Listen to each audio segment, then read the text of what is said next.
All right, Shalom.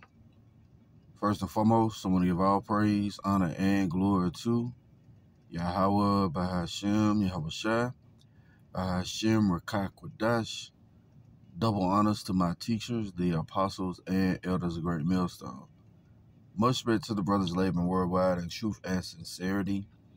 And salutations and blessings to the hopeful elect, believing on the words of Yahawah, bahasham, Yahawashi.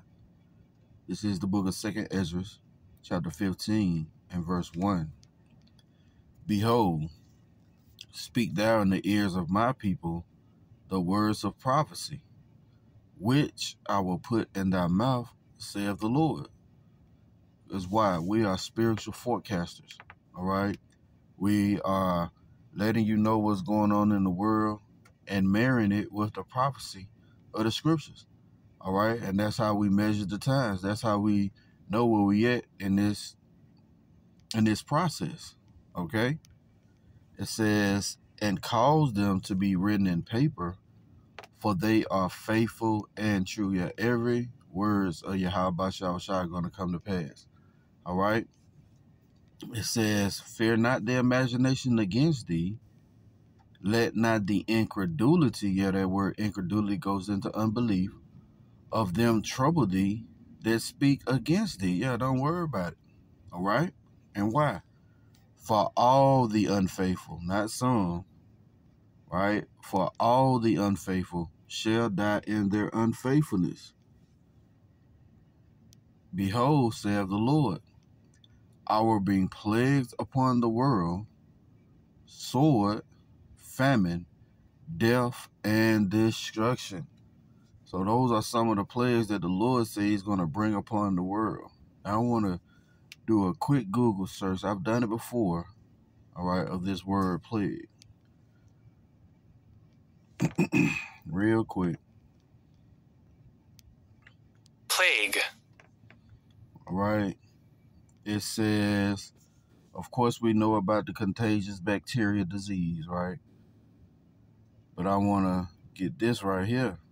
It says, cause continual trouble or distress to. See? Cause continual trouble or distress to. So the Lord is now visiting the world which he made by these plagues. Matter of fact, let's go back. So that's basically Yahawah making good on his word, right? It says again, 2nd Ezra 15 and 5. Behold, saith the Lord, I will bring plagues upon the world, the sword, famine, death, and destruction. Why is the Lord doing this? For wickedness have exceedingly polluted the whole earth, and the hurtful works are fulfilled. So that's why the Lord is bringing plagues upon the world, all right, in various ways, okay?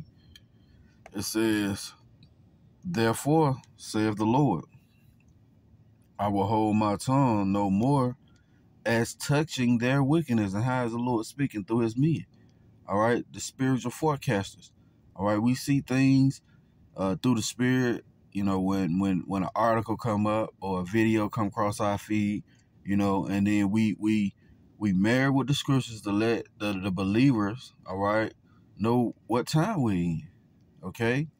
It says, I will hold my tongue no more as touching their wickedness, which they profanely commit, neither will I suffer them in those things in which they wickedly exercise themselves, right? The Lord ain't going to suffer you in those things, man.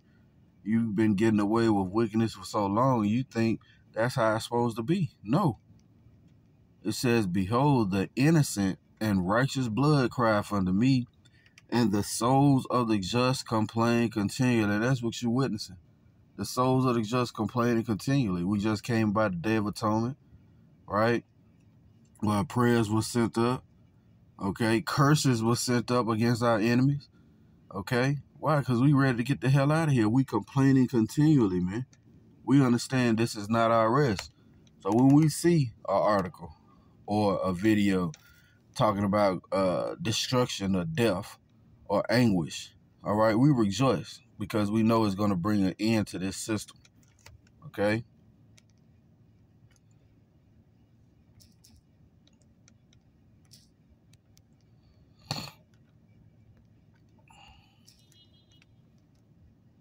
all-time record heat is pressuring the power grid in the west, and a new wildfire exploded in size overnight, forcing evacuations. Will Carr is on the scene in Hemet, California. Good morning, Will. Good morning, George. This was a fast-moving fire. The air is still thick with smoke this morning, and fire crews are going property by property. After this fire swept through, we've seen a number of homes that have burned in a fire that turned tragic.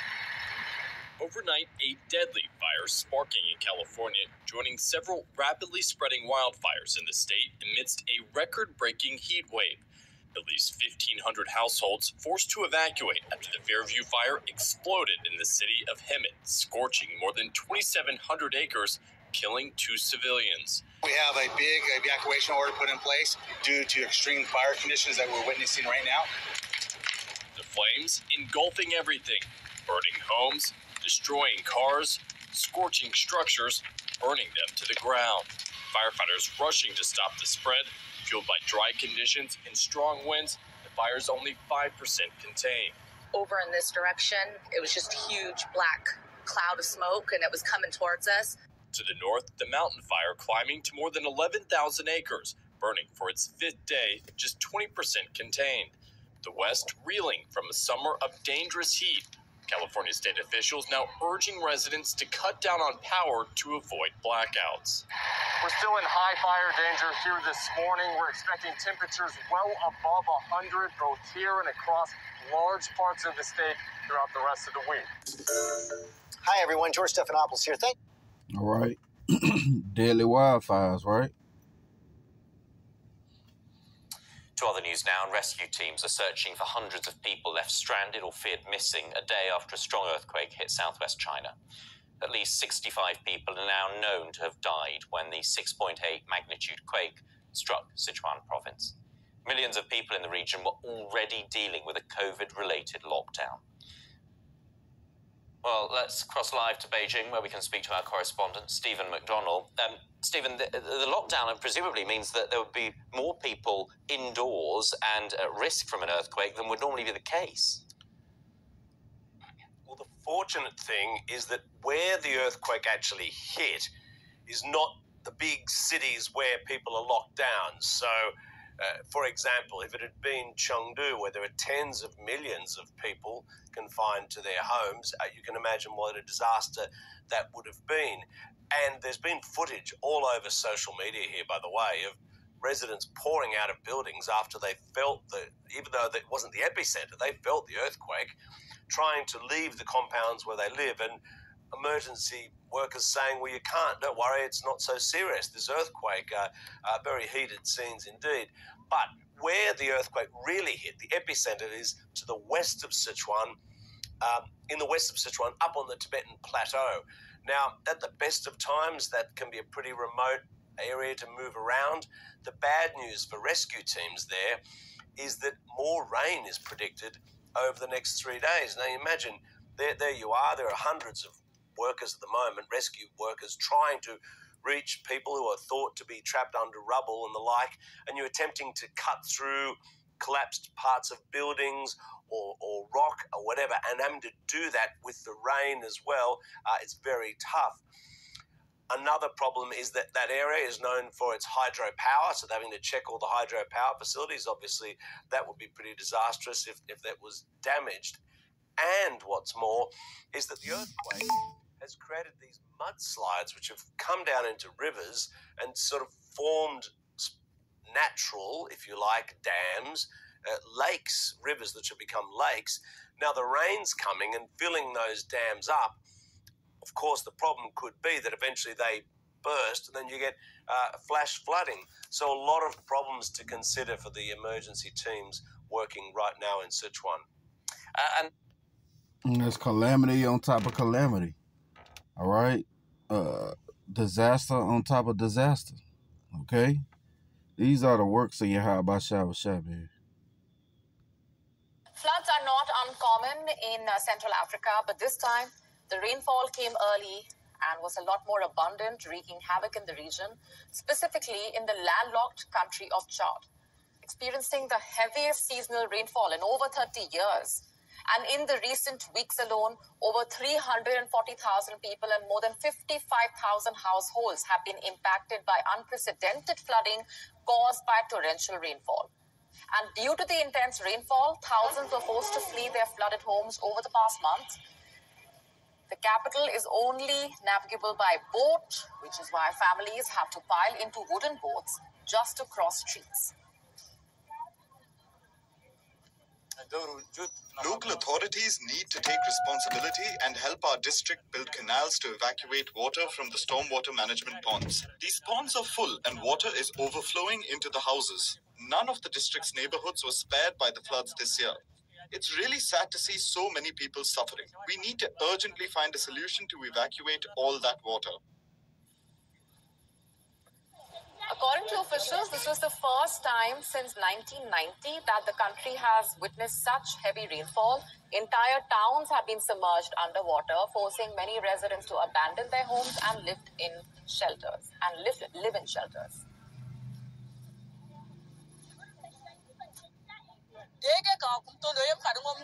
I'm a widow with children. Our home collapsed because of the floods, and now we are homeless without any money. We've been here for 3 weeks and nobody is coming to help us. We are at the mercy of mosquitoes. We have no food and some of us even have malaria. Nobody is thinking of helping us. Authorities are looking at us from afar as if we are migrating birds.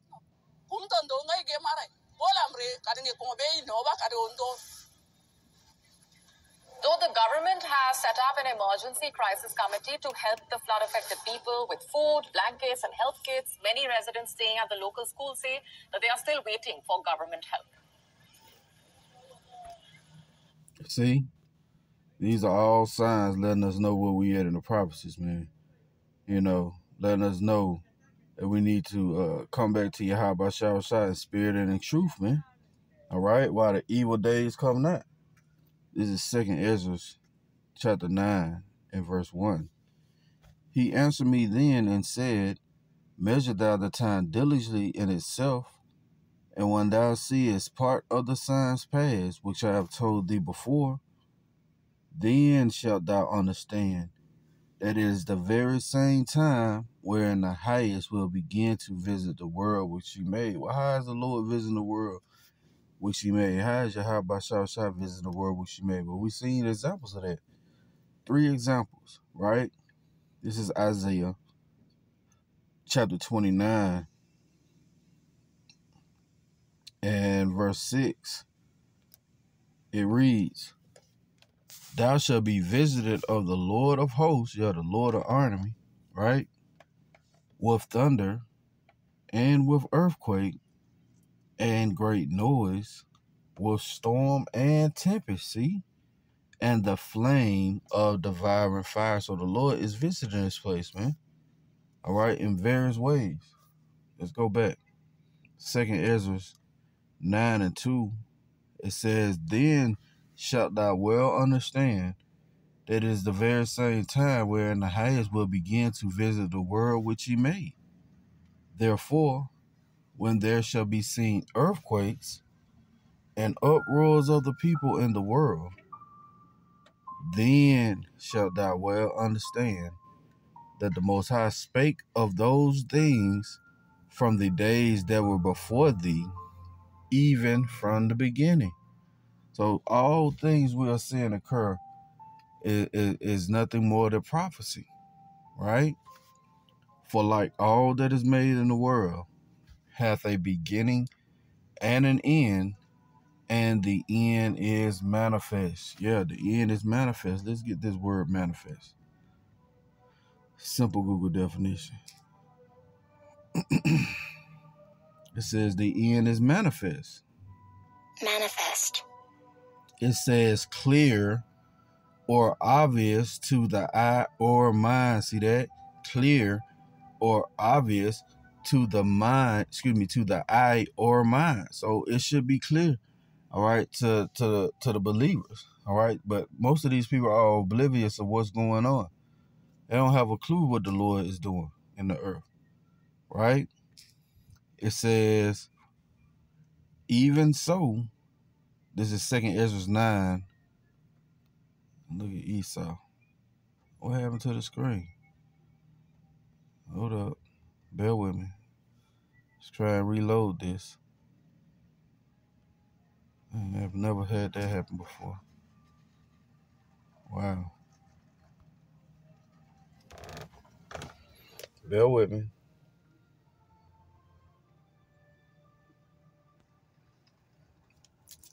See if we can get it to reload. Prince of the power of the air, man. Damn. Let's do this. Let's put it up right here. Yeah, man. Hey, it's a very critical time to keep under the pavilion of Yahawashi. Okay? Because the Lord is poised and set and ready to come down with great wrath. We see it occurring. All right? It says, 2nd Ezra chapter 9 and verse 5 again. For like all that is slacking. Let me do this. Verse 5, for like all that is made in the world hath a beginning and an end, and the end is manifest, yet is made known. It's obvious, it's clear to the eye and mind. Even so the times also of the highest have plain beginnings in wonder and powerful works, and endings in effects and signs. And every one that shall be saved shall be able to escape by his works and by faith whereby ye have believed. Right. It's going to be our faith. All right. And if you have faith, you're going to do something. You're going to believe. You're going to show forth those works. All right. To show that you believe in what Yahawashi has said. All right. And again, we're seeing the prophecies play out. We're seeing these things come to pass. All right. It should bring comfort. Okay. It says, shall be preserved from the said perils. Yeah, from the said perils. We tell you what's going on. All right? Start with our apostles and elders on down. We've continued in that doctrine to warn you of the impending danger. And shall see my salvation in my land and within my borders, for I have sanctified them for me from the beginning. So the elect has been sanctified in Yahawashi from the beginning to get this understanding, all right, to endure unto the end, all right, to see the Savior coming in the clouds of heaven, right? This is the book of Matthew, chapter 24 and verse 3. And as he sat upon the Mount of Olives, the disciples came unto him privately, saying, tell us, when shall these things be? And what shall be the sign of thy coming and of the end of the world? Yeah, this current rulership, this current age, this current eon, when is it going to end? Yahawashi answered and said unto them, take heed that no man deceive you. For many shall come in my name, saying that I am Hamashiach, and shall deceive many. And ye shall hear of wars and rumors of wars. See that ye be not troubled, for all these things must come to pass, but the end is not yet. So we're seeing all these things coming to pass. But the Lord also said the end is not yet. We just at the beginning. For nation shall rise against nation, and kingdom against kingdom, and there shall be famines, and pestilence, and earthquakes in diverse places. See? All those things we're seeing happen now. Right? All these are the beginning of sorrows. See? All these are the beginning of sorrows. Hey, but we have hope. Why? Because we've been seeking the Lord while he may be found. Right? This is Isaiah. See that? The free offer of mercy. Wow. The free offer of mercy. That's what we've been given. An offer of mercy. Right? Where I want to start. Yep. Isaiah chapter 55 and verse 3. Incline your ear and come unto me. Hear, that word here goes back to understand. And your soul shall live. Wow. And I will make an everlasting covenant with you, even the sure mercies of David. Yeah, we're trying to be under that pavilion, the house of David, the Yahawah, right? It says, behold, I have given him for a witness to the people, a leader and a commander to the people. Behold, and who was that? Yahawashi. Behold, thou shalt call a nation that thou knewest not, and nations that knew thee not shall run unto thee, because of the Lord thy power, and for the Holy One of Israel, for he hath glorified thee. Yeah, the scripture said we're going to be a light to the Gentiles, right? And those Gentiles are Israelite foreigners. It says, Isaiah 55 and 6, seek ye the Lord while he may be found. Call ye upon him while he is near. And we're in the time that this information, this truth is readily available. All right? It says, let the wicked forsake his way, and the unrighteous man his thoughts. Let him return them to the Lord, for he will have mercy upon him, and to our power, for he will abundantly pardon. And that's what we're looking for, pardon. Right? While the evil days come not. Ecclesiastes chapter 12 and verse 1. Remember now thy Creator in the days of thy youth, while the evil days come not, nor the years draw nigh, when thou shalt say, I have no pleasure in them. You think them people in China or in California or in Central Africa, hell, you think these people around the world having joy right now? No, they ain't having any pleasure, and it's only going to increase and get worse, right? That's why the scriptures encourage us to seek the Lord while he may be found.